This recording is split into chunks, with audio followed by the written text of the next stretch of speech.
For our final video in this section, we've got a couple of simple theorems and a couple of simple examples. The theorems will look very, very familiar, I think. The first theorem says that for this equation, this differential equation, which remember is a homogeneous system of equations, there exists a fundamental set of solutions, as simple as that. Every homogeneous equation, differential equation of this form, has a fundamental set of solutions.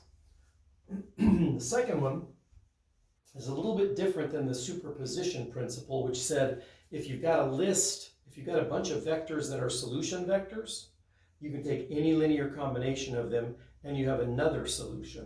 This is different than that, though. This says if you've got x1 through xn, if it's a fundamental set of solutions, that means that it's the largest number of independent solutions.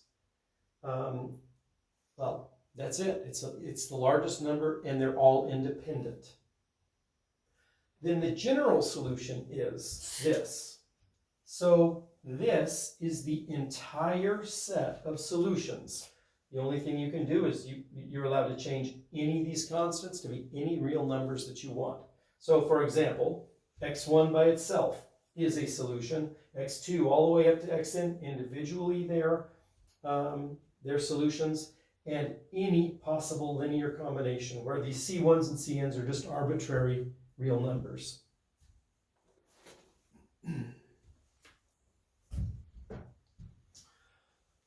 Okay, so this is a similar example to earlier, and all we need to do is take x1, given x1 and x2 are two linearly independent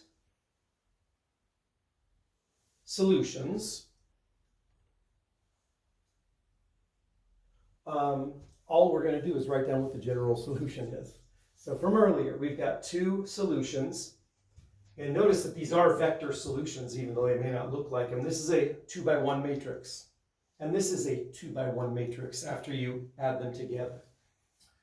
So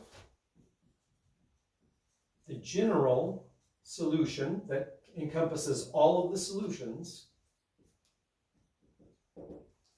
is c1 times x1 plus c2 x2, which I'll write down below here. It's c1 times 1, negative 1, e to the t, plus c2. I got to use some brackets because I have to put the whole thing in there. 2, 6, e to the t, plus 8 and negative 8, negative 8, t, e to the t. Now I won't write this down, it'd be a simple arithmetic operation, but this is just a matrix with two elements in it. The top element would be c1 e to the t plus c2 times 2t plus c2 times 8t e to the t. It would be a long expression for the first element, and then there's a long expression for the second element as well. Okay, verify for this next example that x particular, xp, equal to the 2x1 matrix with 1 and 3, is a particular solution of this. A particular solution. So what do we have to do? If this is a particular solution, when I plug it in, I'll get a true statement. Well, part of this is very easy. What is, note, x prime, p is what? What's a derivative of this, and what's a derivative of this? They're constants, so this is easy. Now, then we have to verify. When we plug xp in, we get a 0. And now when I plug xp into here, I get a 0 as well. So we need to verify that 2, 1, 1, negative 1, 1, 3. We need to compute this.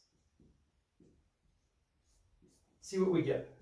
Maybe I'll put and. This is this, so that's equal to this row times this column is going to give us a 2, 3, add them together and you get a 5. This row times this column is going to give us a 1 plus a negative 3, which is a negative 2, plus